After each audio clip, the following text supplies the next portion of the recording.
पत्रकार बंधुओं को नमस्कार। कल ईडी ने कई टीवी चैनल्स के ऊपर एक ब्रेकिंग न्यूज चलवाई और वो जैसा कि हम सारे लोग जानते हैं कि मोदी सरकार के द्वारा प्रायोजित पीएमओ के द्वारा प्रायोजित ब्रेकिंग न्यूज टीवी चैनल्स को दी जाती है और चलवाई जाती है। प्रधानमंत्री नरेंद्र मोदी जी ने ईडी को पूरे देश के सामने मजाक बना दिया है। अब ईडी का कहीं छापा पड़ता है तो लोग भेड़िया आया वाली कहानी याद करते हैं। लोग ये मानते हैं कि अगर ईडी का छापा पड़ा है, सीबीआई का छापा पड़ा है, तो इसका मतलब कहीं ना कहीं किसी राजनीतिक विरोधी को दबाने की कोशिश भारतीय जनता पार्टी की ओर से होगी। और ये कोई बात मैं हवा में नहीं कह रहा हूं, किसी गुस्से में भी नहीं कह रहा हूं, बल्कि प्रमाण सहित ये बात कह रहा हूं। मैंने 2014 से लेके 2023 तक के आंकड़े आप लोगों के सामने रखे थे कि किस तरह से चाहे वो हेमंत विश्व शर्मा हो, शुभेंदु अधिकारी हो, मुकुल राय हो, येदुरप्पा हो,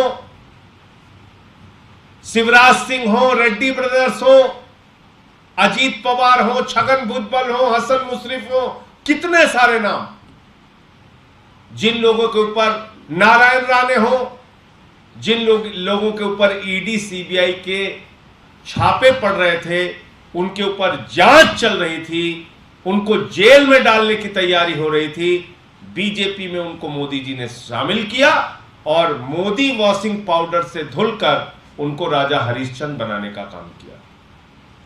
पूरे देश में एक एक भ्रष्टाचारी को चुन चुनकर मोदी जी ने भारतीय जनता पार्टी में शामिल किया। लेकिन दुर्भाग्य से उनका वो मोदी वॉशिंग पाउडर दिल्ली में फेल हो जा रहा है।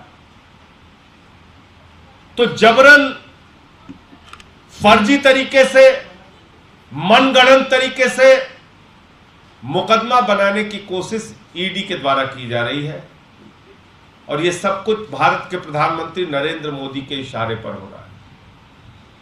तथाकथित शराब घोटाला हम लोग शुरू से कहते आ रहे हैं, आम आदमी पार्टी शुरू से यह बात कह रही है कि दरअसल शराब घोटाले जैसी कोई चीज नहीं, सर पे पत्थर मारने का काम बीजेपी कर रही है और सर पे पत्थर मरवाने का काम ईडी से करवा रही है। निकलना कुछ नहीं है।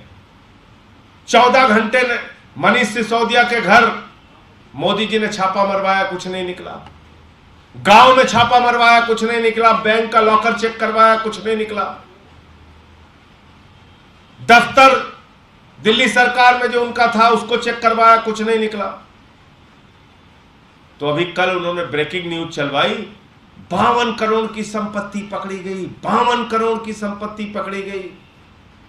सारे लोग हैरान हो गए कि 52 करोड़ की संपत्ति कहां पकड़ी गई। तो ये किस प्रकार का हताशा में, निराशा में पत्थर पे सर फोड़ने का काम ईडी कर रही है मोदी जी के इशारे पे, ये मैं आपको बताना चाहता हूं। ये तो पहली बात, ईडी के कागजात हैं जो उन्होंने सीज किया है, उसको आप देख चुके होंगे। एक 5 लाख रुपए का फ्लैट है जो 2005 में खरीदा गया था। एक 65 लाख रुपए का फ्लैट है जो 2018 में खरीदा गया था और एक सैलरी अकाउंट है जिसमें 11 लाख रुपए था। आप कल्पना कीजिए कि सैलरी अकाउंट जहां पर लोगों की तनख्वाह आती है, उस अकाउंट को ईडी सीज कर रही है, जिसका कोई लेना देना नहीं है शराब घोटाले से। 2005 के फ्लैट को सीज कर रही है जिसका कोई लेना, तब कभी वो मंत्री बनेंगे, विधायक बनेंगे, प्रधान भी बनेंगे, सभासद भी बनेंगे, नहीं सोचा था मनीष सिसोदिया ने। उस समय के फ्लैट को जब्त किया जा रहा है, सीज किया जा रहा है। और 2018 में जब इस पॉलिसी का कोई लेना देना नहीं था,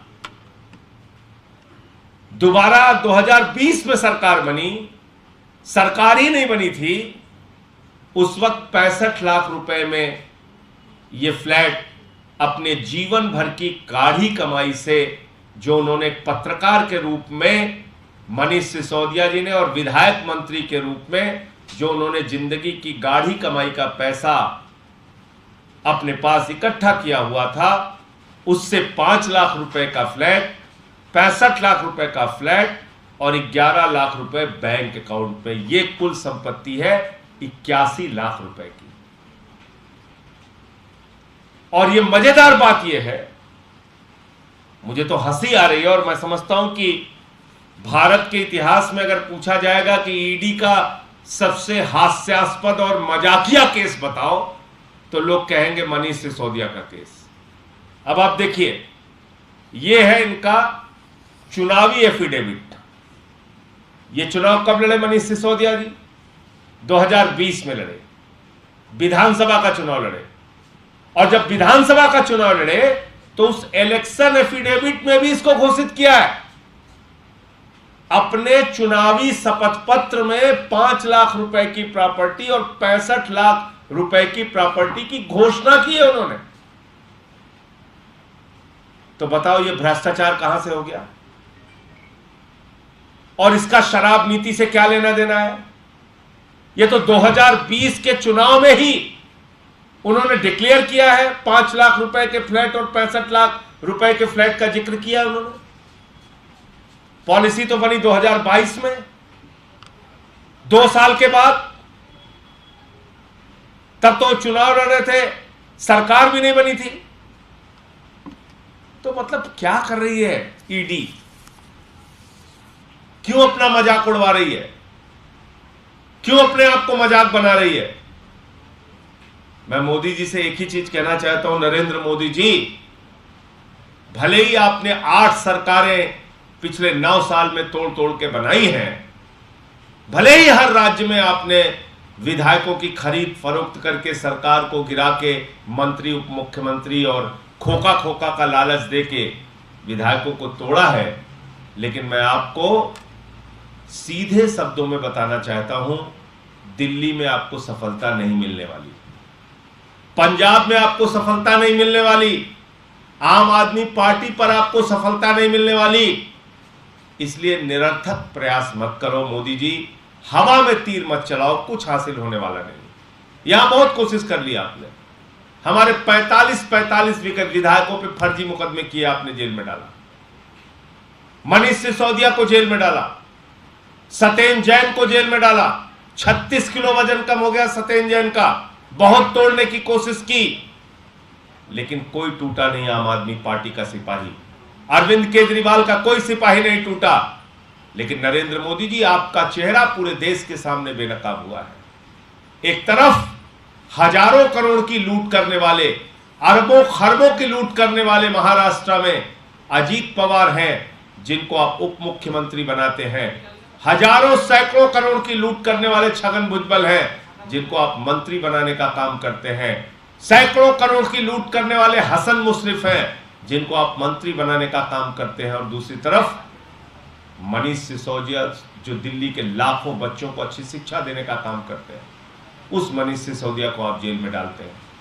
सत्येंद्र जैन, जो दिल्ली के लोगों को अच्छा स्वास्थ्य देने का काम करते हैं, उनको आप जेल में डालते हैं। तो पूरा देश आपका असली चेहरा देख रहा है और समय आने पर लोग आपको जवाब देंगे। ये कार्रवाई भ्रष्टाचार के खिलाफ नहीं है, ये कार्रवाई सिर्फ और सिर्फ आम आदमी पार्टी को तोड़ने और बर्बाद करने की नीयत से की जा रही है। इसका सच्चाई से दूर दूर तक कोई लेना देना नहीं। हमारे दिल्ली विधानसभा के मुख्य सचेतक दिलीप पांडे जी अपनी बात करें।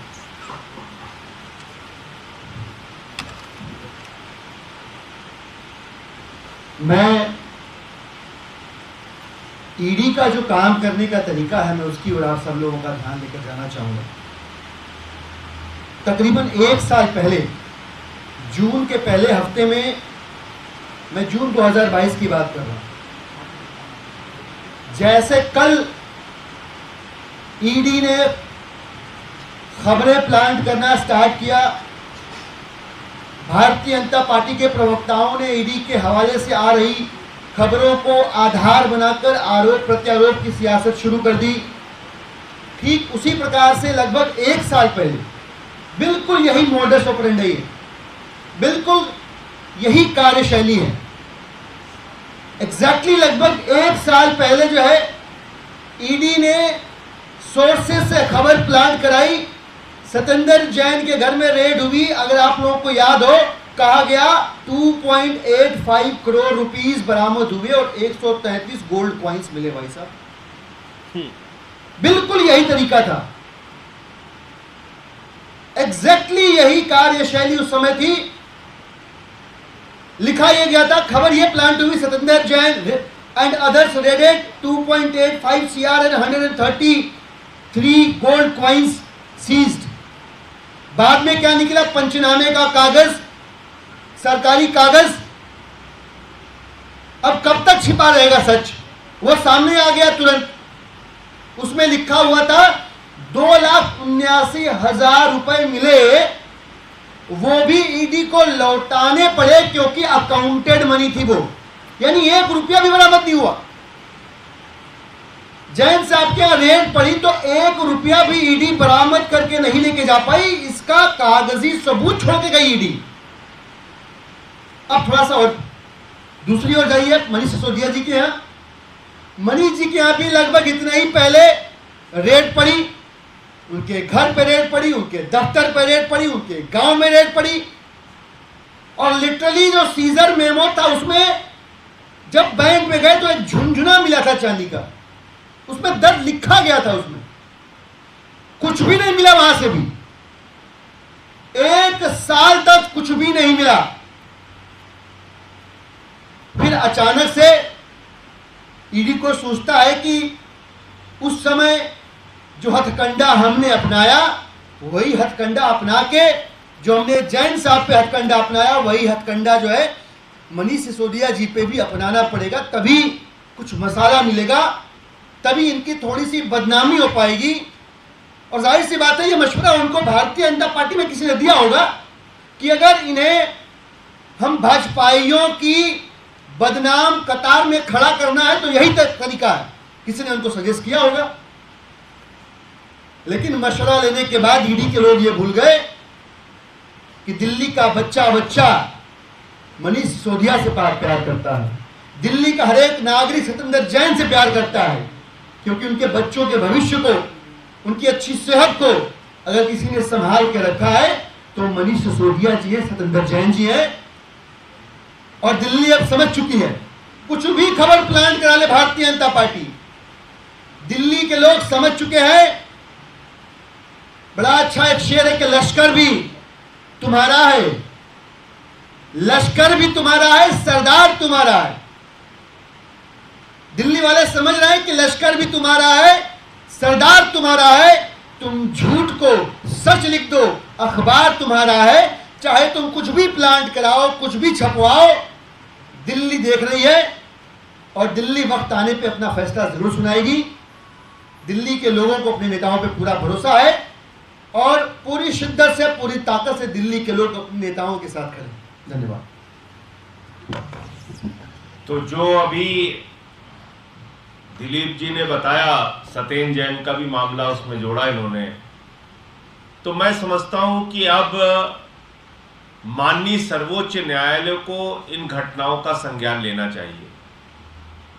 क्योंकि अगर इस तरह से जांच एजेंसियां दुर्भावना से पॉलिटिकल पार्टीज के इशारे पर सरकार की जांच एजेंसी बनकर दूसरे दलों के नेताओं को परेशान करने का काम करेंगी, उनको जेल में डालने का काम करेंगी, तो फिर तो न्याय की दृष्टि से ठीक बात नहीं है। फिर तो न्याय नहीं हो रहा है, फिर तो दुर्भावना में कार्रवाई हो रही है, किसी को भी पकड़ के जेल में डाला जा रहा है। और प्रधानमंत्री नरेंद्र मोदी जी ने यही तरीका अपना लिया है। और फिर तो ईडी कोई जांच एजेंसी नहीं बची, बल्कि ईडी भारतीय जनता पार्टी की विधायक तोड़ने, सरकार को गिराने, जोड़ने और तोड़ने का एक माध्यम बन गई है। तो इसलिए माननीय सर्वोच्च न्यायालय को इन पूरी घटनाओं का संज्ञान लेना चाहिए, नंबर 1। और अंत में मैं इन्हीं लाइनों के साथ अपनी बात को खत्म करूंगा कि मोदी जी का देखो खेल, भ्रष्टाचारियों से हो गई मेल और ईमानदारों को भेजे हैं जेल। तो यही काम मोदी जी कर रहे हैं, पूरा देश इस बात को देख रहा है। वक्त आने पर जनता इनको अपने वोट की ताकत से जवाब देगी। आपका कोई प्रश्न होगा पूछिए। देखिए, हमने तो पूरा सच आप सबके भी सामने रख दिया। लोकतंत्र के चौथे स्तंभ है आप, और न्यायपालिका में भी इस पूरी बात को हम लोग रखेंगे कि अगर ऐसे जांच हो रही है कि भाई किसी को, अब जैसे मेरा अपना खुद का केस देखिए आप, मुझे लिखकर चार्जशीट में नाम डाल दिया। जब मैंने नोटिस भेजा तो कह रहे लिखना था राहुल सिंह, लिख दिया संजय सिंह। तो मैंने कहा भाई अजय सिंह का संजय सिंह हो सकता है, विजय सिंह का संजय सिंह हो सकता है, राहुल सिंह का संजय सिंह कैसे हो सकता है? राहुल सिंह का राहुल गांधी हो सकता है। फिर कल को तुम नीरव मोदी की जगह नरेंद्र मोदी लिख दोगे तो क्या होगा? तो इसलिए ये पूरी जांच और जितना कुछ हुआ इस पूरे मामले में, जैसे वो एक अमित अरोड़ा है, कौन है, उसका 10-11 बार का बयान लिया गया है, उसमें कहीं मेरे नाम का जिक्र नहीं। और जब मैंने ईडी के खिलाफ कार्रवाई शुरू की तो 11वीं बार में 10वीं बार में उसको नाम याद आया मेरा, संजय सिंह का। अब ये बात किसको यकीन होगी? मैं दिल्ली का सांसद हूं, अपनी पार्टी का संसद में नेता हूं। एक आदमी का आप 10 बार बयान ले चुके, उसको मेरा नाम ही नहीं याद आ रहा है। अचानक 11वीं बार जब मैंने ईडी के खिलाफ मोर्चा खोल दिया तो उससे मेरे खिलाफ बयान ले रहे हो। तो इस चीज को तो कोर्ट को देखना पड़ेगा। हम न्यायपालिका के सामने ये सारी बातें रखेंगे कि फिर जांच एजेंसियों का मतलब क्या बचा? भाई अगर इतना ज्यादा प्रधानमंत्री जी को गुस्सा है तो सबको पकड़ के जेल में डाल दे, फिर ये जांच की नौटंकी ना करें। और आपका भी समय खराब होता है, हमारा भी समय खराब होता है। भाई आपको अगर बहुत गुस्सा है और बड़े आप ताकतवर हैं, जाहिर तौर पे ताकतवर है, प्रधानमंत्री हैं देश के, तो आप सबको पकड़िए, उठा के जेल में डाल दीजिए। मैंने तो कहा था पहले ही, डाल दो जेल में। हाँ, लेकिन एक बात मैं प्रधानमंत्री जी को आप लोगों के माध्यम से इन्वर्टेड कामा में बता देना चाहता हूं, ये आम आदमी पार्टी है, ये टूटने और डरने वाली नहीं है। जितनी मर्जी आए आप कार्रवाई कीजिए, इन सब हथकंडों से कुछ होने वाला नहीं। निरर्थक प्रयास क्यों कर रहे हो? पत्थर पे सर फोड़ रहे भाजपा, कुछ नहीं मिलेगा भैया। और न यहां कोई टूटने डरने वाला, जब हम तुमसे डर ही नहीं रहे तो तुम डराने की कोशिश क्यों कर रहे हो? ईडी से, सीबीआई से, पुलिस से, बंदूक से, लाठी से, जेल से, मुकदमा से, अरे कुछ नहीं समझते इसको हम लोग। अपने घर में रखो इसको। तो इसलिए कुल मिला के मामला यह है कि अब इसको कोर्ट के सामने भी ले जाएंगे और आपके सामने भी लेके आए हैं कि ये केस को इन्होंने पूरी तरह से मजाक बना दिया है, इनको कुछ नहीं मिल रहा, तो ऐसे ऐसे मामले बनाते हैं।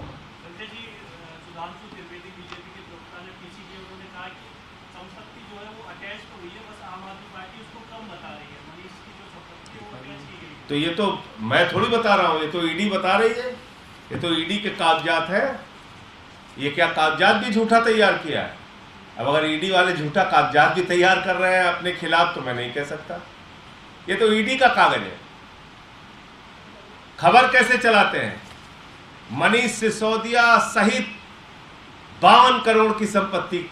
अब पता चला मनीष सिसोदिया की संपत्ति है 81 लाख की, बाकी 53 करोड़ 20 लाख की किसी और की संपत्ति 19 लाख की, तो 54 करोड़ की संपत्ति हो गई। 51 करोड़ 20 लाख की किसी और की संपत्ति है और 80-81 लाख की मनीष सिसोदिया की, ये है। तो क्या इस चीज को समझ में नहीं आ रहा है? तो इसलिए मैं कह रहा हूं कि भाजपा ही भी समझ रहे हैं इस बात को। क्या करें बेचारे? अब उस पार्टी में काम करना है तो बोलना पड़ेगा, वरना तो बीजेपी वाले भी कह रहे हैं बीजेपी का मतलब भारतीय झूठा पार्टी, झूठ बोलने का काम है उनका। उनके कार्यकर्ताओं को भी शर्म आ रही है कि ये कैसी जांच चला रहे हो तुम, क्या कर रहे हो?